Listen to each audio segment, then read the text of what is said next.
Hey vinyl community, it's Mazzy here, and this is special guest week. And if you've seen the previous video, we had Jazz Shit Boys with Brooks and on and on and on. Well, I have Mr. Bacon. I'm just gonna call him Mr. Bacon. Like Mr. Black, Mr. Pink, Mr. White, you know, in Reservoir Dogs. Has nothing to do with that. Okay, Mr. Bacon and he's the co-author of the Beatles England, which we did in 1982. Available on Amazon for probably less than $1. Yeah, you probably they'll pay you to get an out-of-print autographed copy from 30-something years ago. This is one of the rare hardbacks, which are not available unless you want to pay $1,000 a piece signed, and we'll sell them because we have about 20 left out of 1,000. Very limited. There were 40,000 of the other book. So, just to let you know, this is an author photograph of us back in the day. 40 years ago and there's today. Yeah. Less hair than we used to. Yeah, there's a previous video I talk about the book and more of it, so if you want to search out. The Beatles England was the very first travel guide. Seek out that video. It's basically Mr. Bacon and I invented Beatle tourism. So, anyway, But you don't remember this story, right? So we're going to talk, we're going to talk about, the premise of this is there's no premise, but it's Beatle related. We're just going to start that, and we'll just take it where it goes. Adventures of David and Norman. Now speak up into All the right, camera. so this brick we... Move up. Okay. All right, this brick, we were walking by 3 Savile Row, Apple offices, Let It Be roof concert, and they were remodeling it, correct? And there was a dumpster. Outside. Or something outside. A dumpster in front is 3 Savile Row. So we stole this brick. So this is a brick from the Beatles Savile Row Right. office, Apple Records. It looks like a newer brick, so it's probably one they were renovating with, not one from the old building they gutted. But hey, it's Savile Row. But here's the story you don't remember. Okay. I don't remember So this. we were on. So we had this. We were plugging the book, doing radio and TV. All right. We were in Los Angeles, doing the Mike Douglas show. Mike Douglas show. Remember Mike Douglas? Now, by this time, his career was almost over, and he was on CNN, I think, before CNN was CNN. When six people got CNN. So when you're on a show like that, you have a pre-interview with the production team. And Norman and I traveled with all this crap, and because it was a visual, and we had this brick, and we said it's from Abbey Road, and what's that? Savile Row. Oh, yes, that's the same. That's the day we got the brick, I think. Yeah. So we said we have this brick, and the producer said, yeah. Bring the brick. That'll be good because it's a visual.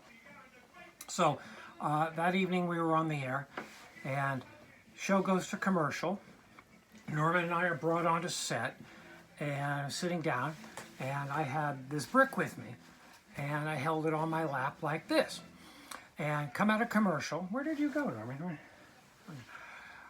Come out of commercial, and our segment's on, and it's Norman and myself and Mike Douglas, and he starts asking us. Kick the water over. God damn, it's water. It's only water. It's all over the rare George Harrison thing, right? Keep talking. Keep going. Keep going. All right, we have a water emergency. So, I'm holding a brick like this. Can you see it like that? And I'm talking, and Mike Douglas is asking us questions, and Norman's responding, and I'm responding.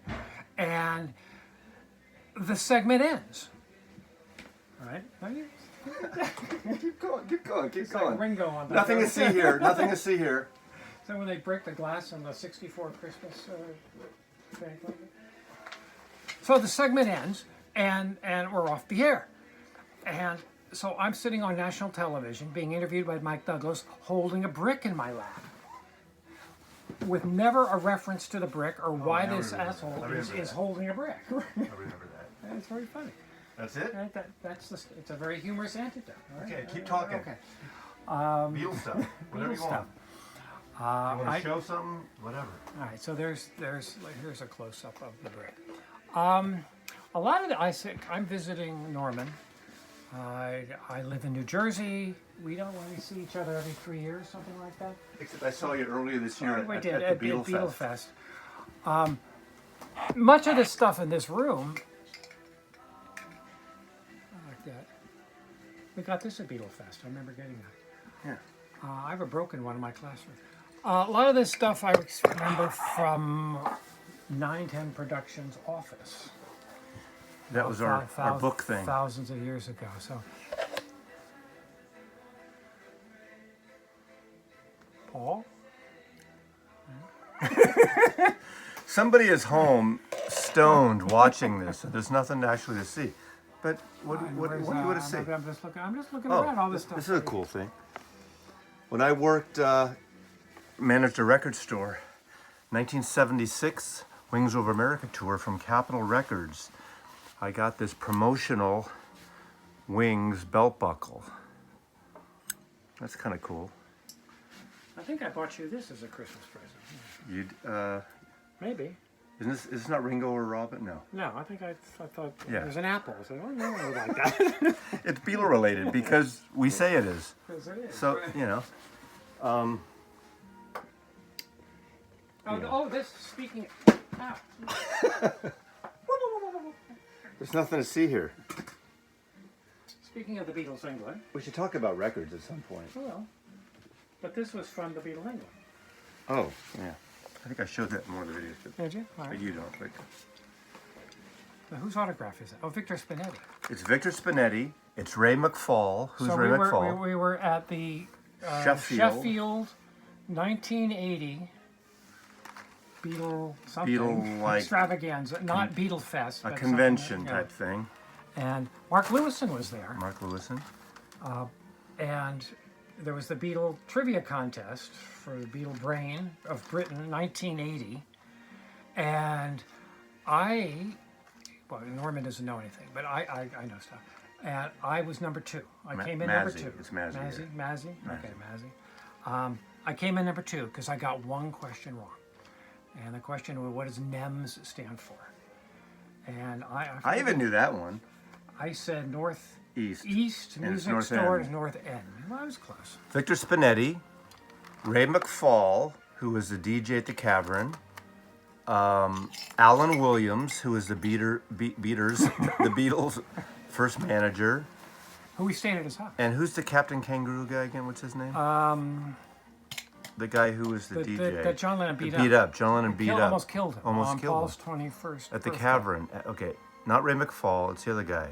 Who was the Bob Wooler? Boiler, yes. Bob Wooler. Autographed Jelly Babies from 1980. I wonder if they're any good. Oh my God, that's disgusting. We got this on that tour too. I think. What's this brick? What brick? This brick. I have no idea. We have no idea that's in there. Okay, so some records or books or what do you want to see here? Putting this back. Yeah, what should we see? You want to talk about this? I don't know what this is. You crack. You crack. Tell me what your crack is. It's where you wipe your ass. Jesus. You kiss your mother with that mouth? Jesus Christ. Pub, Ye Crack Club. It's where is it? It's It's across from the Cavern Club. It's across from the. No, it's not. Yes, it is. No, it's not. It's That was the diagonal. grape thing. Oh, grapes? Yeah, Ye that Crack? was on Matthew Street. Ye Crack was somewhere else. I have to look it up. Was this from the bathroom? No, it was on the wall. We were wall? sitting at the bar. Right. It's that shot where you're drinking the beer. Yeah. It was that wall. It was Okay. peeling off the wall. Where's that picture? Hold on. Jesus Christ. 105. It's a long time ago. It's here. That's it. Yeah. Well, there's the where is it? Here. We remember. But that's why I said the bathroom, because we took a picture of the bathroom. But that's not from the bathroom. No, all right. Can you see this picture? I don't know. That's the E-Crack, and that's me. Is that me? Yeah, that's Okay. you. And there's that. Okay. But what about music? Is there some music you can talk about? Is there music in this room? Some records. Let's see. What are some interesting records? I already did a bootleg thing. So I'll do that. Any talking about any Beatle record? Or randomly grab a Beetle. Okay. Just talk about this shit.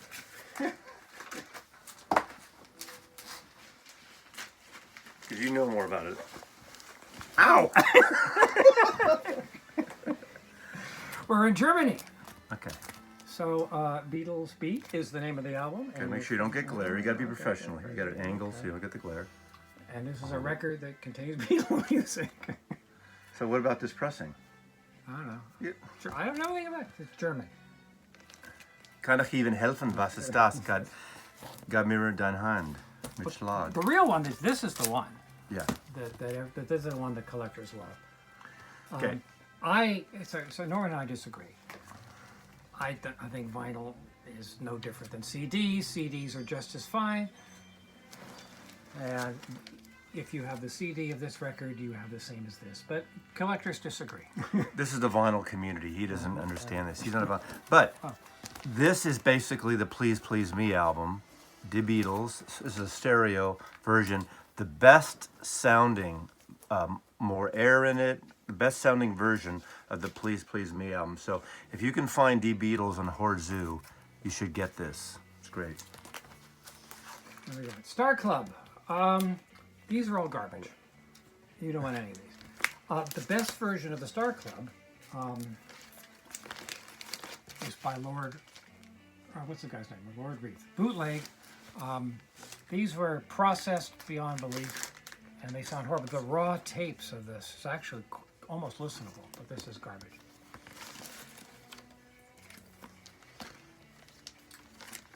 I remember this one. Apple should redo this one.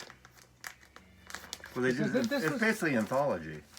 Yeah, but no, well, no, it's not anthology Okay, at all. well, tell the fine folks what this Okay. is. This was not. I mean, and the where's do you have the blue? This is a box? French copy of this. It's a French copy. Yeah, French pressing. Do you have the blue box? The blue box had Yes, I do have the blue box. a record called Beatles Rarities, which had stuff that more past masters, stuff that wasn't on the albums for the most part, and it was going to be released in the United States. The blue box, and there you go, Beatles Rarities, which has Across the Universe, This Boy, Inner Light, that kind of crap. There you go. And Capitol was going to put this out in the United States, which makes no sense whatsoever. And one of the best things Capitol did was this album, which is American versions of that. Although for some reason, is this the one that has the English language version of I Want to Hold Your Hand? No. That did. But they made a mistake, because that should have been the cover.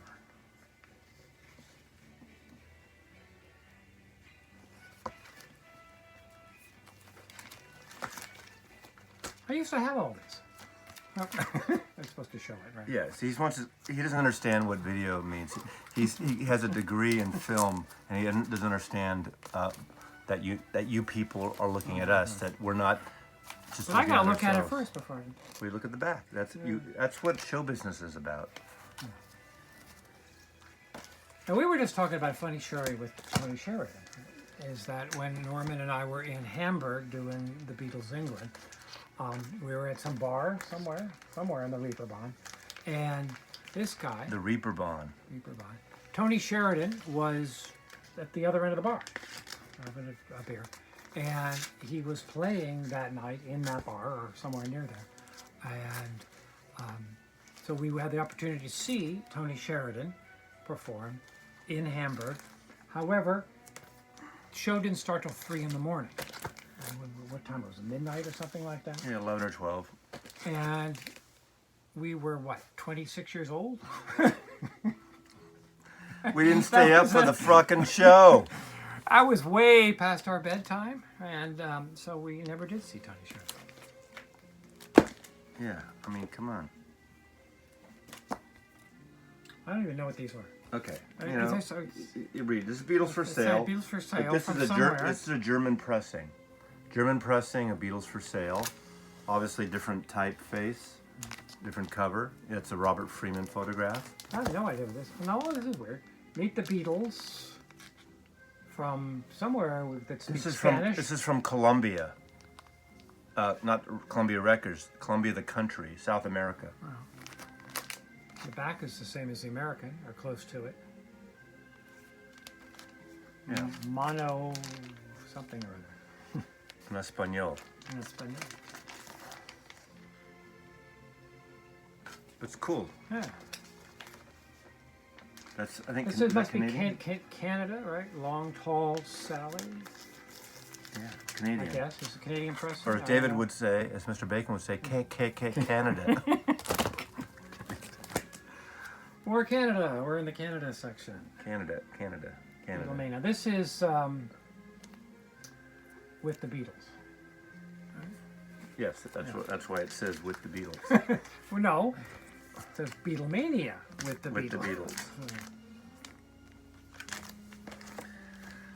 Twist and Shout, another Canadian. And what does this cover remind you of? a Beatle album. Is there an EP? The Twist and Shout EP? Sure. With that photograph? All right. This is a silly collection. All right. I always like this cover. This is the front cover. But I always thought this was kind of cool. Claire. Why? So what else do you want to see? I'm just looking around the room. Huh? You don't know? Grab a pile. Okay. Grab a pile. All right, let's grab a pile. Okay, let's grab a pile. Here's a pile. Yeah. show 'em off. So, you have 3 of them. Where'd you get 3 of these? All right. Long story. Pay attention. This, all right. The butcher cover. Okay. Now, this has got to be a fake. This is a bootleg, but it's still cool to have. It's a bootleg. Got it at Amoeba about 3 or 4 years ago. You can tell it's a bootleg, obviously. See that? Cool to have. Now, I did a whole thing about that where Judy wrote on it. So that's an old video. My girlfriend found it for me. It was my 500th album, and she wrote on the back. But that's in another video, so you've probably seen that video. Destroying the value of that. And where is she now? Where is she now?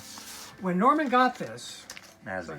when, This is my Mazzy channel. okay, when Mazzy got this, he of course let me know, and to my surprise, and I don't know why I didn't know this. I don't know why I didn't know this, but I didn't know that they had paste over covers. I knew about this cover, of course, but is this one? I don't have a. You don't have a first date? I don't have a first date. No, so this would be a second state. I don't have a second state. This cover. So I went to my copy of Yesterday and Today. This isn't it, but I went to my copy that I bought at Woolworths in Westlake in 1966, and lo and behold, I had a butcher cover underneath it that I didn't know. I have since peeled it off. How good did it peel? Pretty good, yeah. That's before the internet, when you could figure out exactly the professional way of peeling. I don't know what you got there. That's a real one. That's a good third state. First state means, first state butcher cover is this cover that never had a paste over.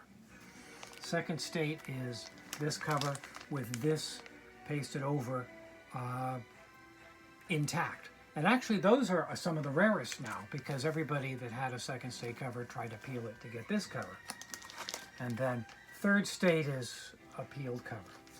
The most valuable is, what's that? Livingston's, you've already done this one. One can never have too many copies of Yesterday and Today. Okay. Yeah, Yesterday and Today.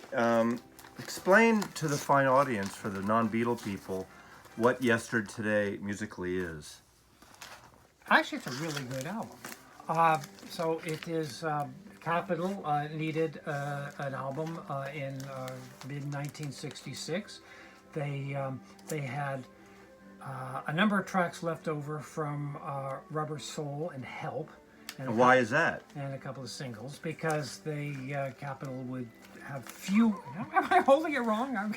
Yeah, you talk. I'm gonna. They would have fewer tracks than the UK Parlophone version, and singles in England were not traditionally part of the album. So Capitol had enough extra songs, but they didn't have enough for an album. So they rang up George Martin and said, "What do you got?" Beatles were busy doing Revolver. And so 3 of the songs that would ultimately end up in Revolver were sent to Capitol, and on that, different mix.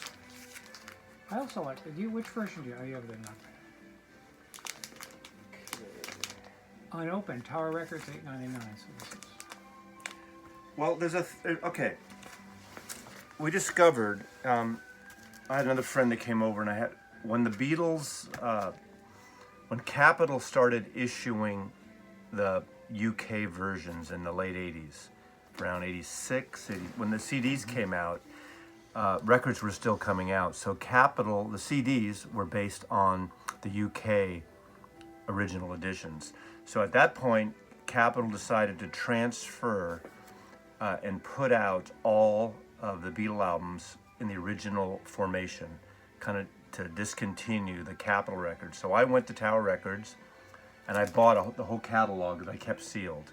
Well, what I found out, jump ahead 30 years or something, my friend Coleman was visiting a couple years ago, and we read the Hoffman Forum, and there's a thing about the 80s pressings of the Beatle albums that have the rainbow again. After going to the purple label, or the orange label, the purple label, and everything, they went back to the green label, the swirl. Apple label for a while. Right, they went back to the swirl.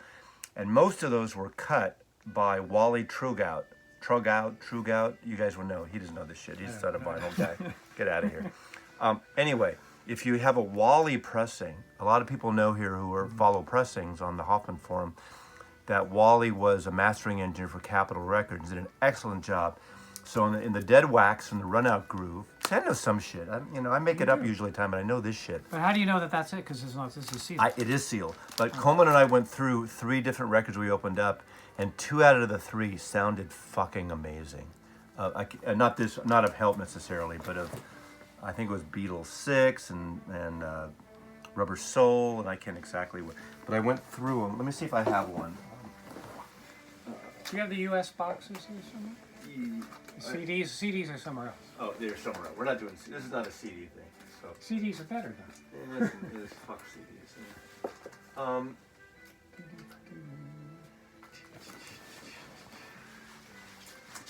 So let me see which one.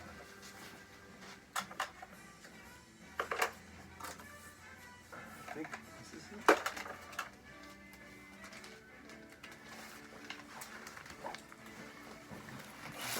Here we go.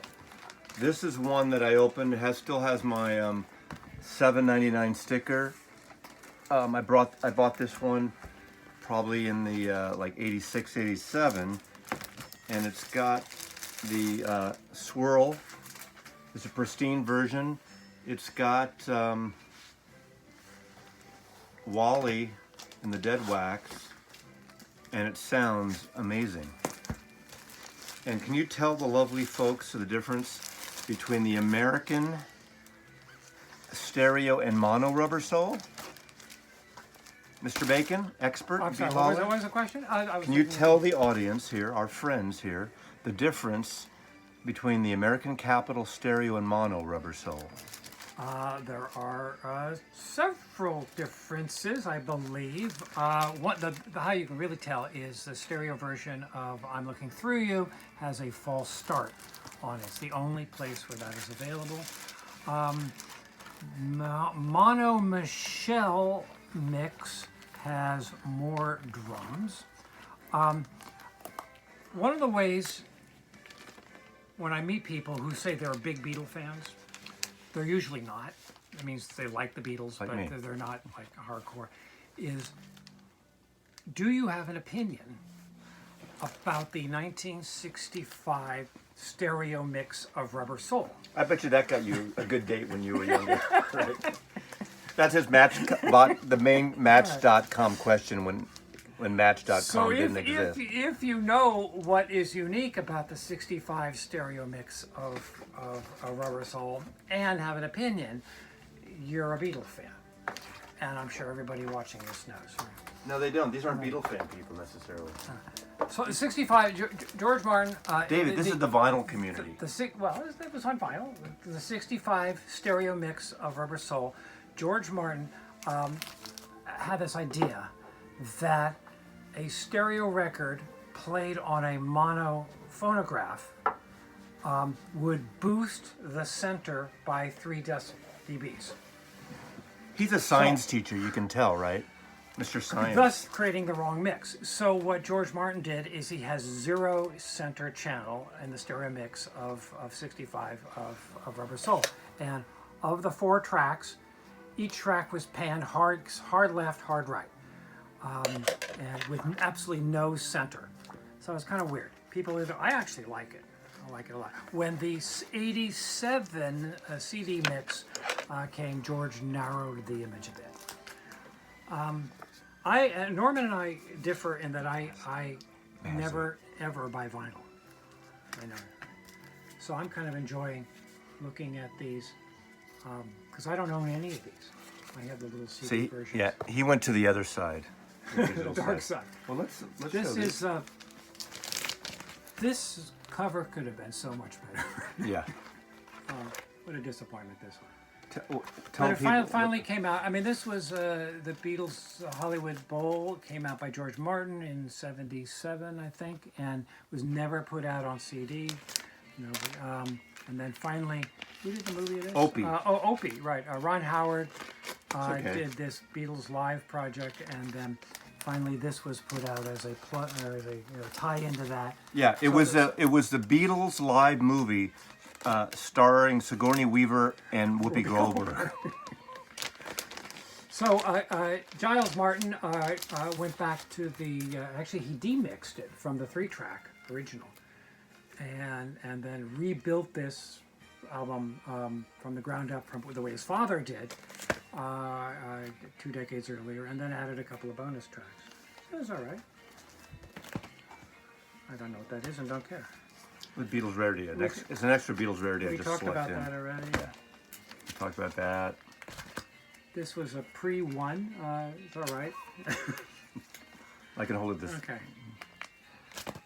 Capitol put a bunch of crap out. Beatles movies. Okay, there was a thing that was happening. Oh, this is one of their collections of movie music. Look at that wonderful creative artwork. What a piece of shit. This is David and I like to make fun, and no offense, because he's probably out there watching, maybe not, unless he's dead. Roy Kahara.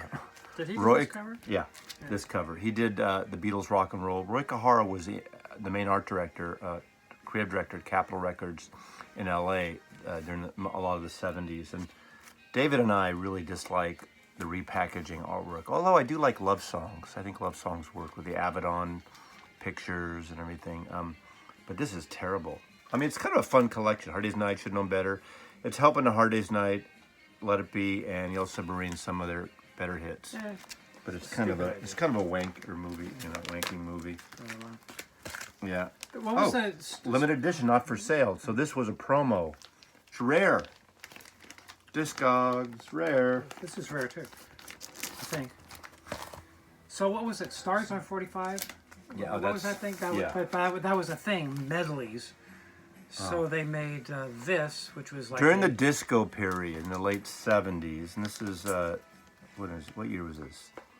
67, 60. I don't know what year it was. But this is a promo copy, but what happened was there was a lot of those Stars on 45s where they link all these songs and put the disco beat for 20 minutes and have like pop songs segue through it. They did sort of a Beatle. It's really embarrassing, right? Yeah. But did that have the rare B-side? Beatles Talk on Film or something like that? Fab Four Film. Yeah, so this is rare. That was pulled from the market. It's sort of interviews of the Beatles talking about their movies. So this is highly that was desirable. I think that was the first instance of new Beatle material being released officially. But it got pulled. I don't think I knew that. Now you know. God, it's great to have a Beatle genius. Now speaking of new Beatle material, 94, there's the Resurrection of Apple. And this is the first time that new Beatle material was put out. In this case, Beatles Live at the BBC, an excellent collection of kind of the best of them. But that's version 1 with the sepia tone cover. Then the anthologies came out. Then I forget when this one came out. 4 or 5 years back. You have the other one? Yeah. Oh, here. Let's show this one. Okay. We can show both. So this is many years later. They did Volume 2 on the air. So there's that, which is more Beatles BBC stuff. And Giles Martin went back. So here's the first one, and redid it completely. Here's this one, which has the black and white cover. And what does this remind you of? And it looks like, a cover of something. Where'd you put it? I'm going to knock this water over. Okay. Where'd it go? There it is. Okay. Speaking of color, it's close to the same picture. Is that the same picture? And where is this picture taken, This Mr. was Bacon? taken in London, in front of the Powers Theatre. No, in front of the BBC. Powers Theatre. Oh. Yeah. Don't you know? I don't remember shit. I'll make shit up. I don't know. We just bought that one. But the thing about the difference between these two, when George Martin assembled this, he tried to make it into a simulated radio broadcast, and he cross-faded the tracks. Okay, which pissed off collectors.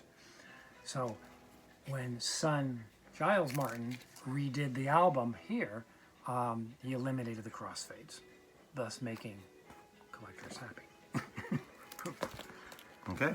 Plus some upgrades.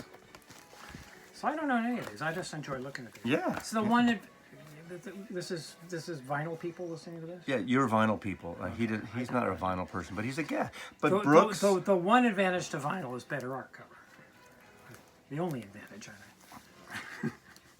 I know. I know, sacrilege. Whatever. Yeah, whatever. Get out of my fucking house. Go back to where you came from. Anthology. Okay. Anthology This- 1. This is ready for I think this is ready for a reboot.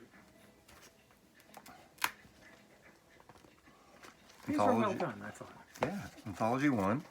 Klaus Vormann did the cover. Anthology 2. I have a sealed and an open one. Klaus Vormann, who did the cover from Revolver. In fact, well. Anthology 3. Do you have Pete Best's last album? You know what I'm talking about? No. The Black Heyman Green. Because that's a funny story. It's funny, I do not. You don't? I know. Call the police. So here, Anthology 1. It's hard to know. And this picture of the Savage Young Beatles, and that's Pete Best. And you can see his picture has been torn away here, and Ringo pasted over that. So Pete Best puts out an album, I don't know, 10 years ago, and the album is black, except for the torn out piece. I have seen that. Yeah, it's very clever, yeah.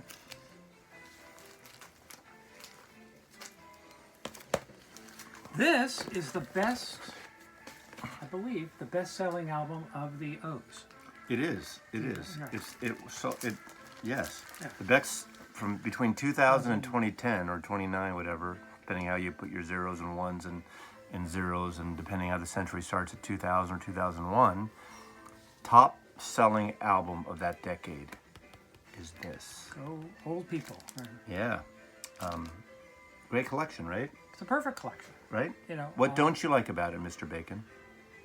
Anything? The cover's kind of, all right. Cover's all right. I like you know, it. it's all right. It's. But it's, you know, what they say about this, don't you? No, 1 is the loneliest number. I've heard that. You should make a song. Who But it's a wrote- good collection because people, you know, It's a very good collection. who don't like the Beatles and want, but nobody, everybody's. If you don't like if you don't only sort of like the Beatles, you would just stream them now, right? If you don't like the Beatles, you're a communist. No, not even communist. Communists actually like the Beatles. I'm not sure who doesn't. There are people here on the phone. There's people I see that, Hardcore Beatle people are pissed off at this album and tell them why. for several reasons. There are 2 essential tracks that are not on this.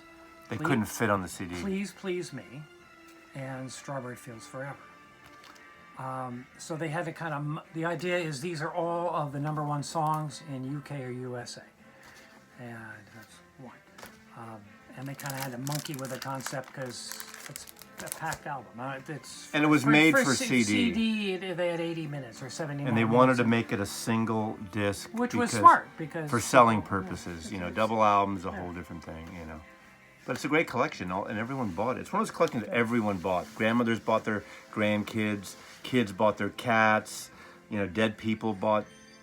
I always thought they should, it's too late now because nobody buys CDs, but they should have redone the Red and Blue album back when people bought CDs, because people who buy this are just casual fans who want the hits.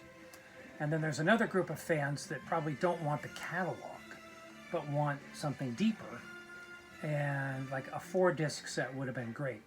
And they could have done that, but now it's too late because who cares? Right? So let's kind of wind up. Anything else that you want to share before we fade into the sunset in this sort of really loose, not thematic Beetle thingy, as they say, a fiendish thingy? Fiendish thingy. Anything you want to look at that you want to say? Like, you want to look at stuff after you hang up, probably. But yeah, probably.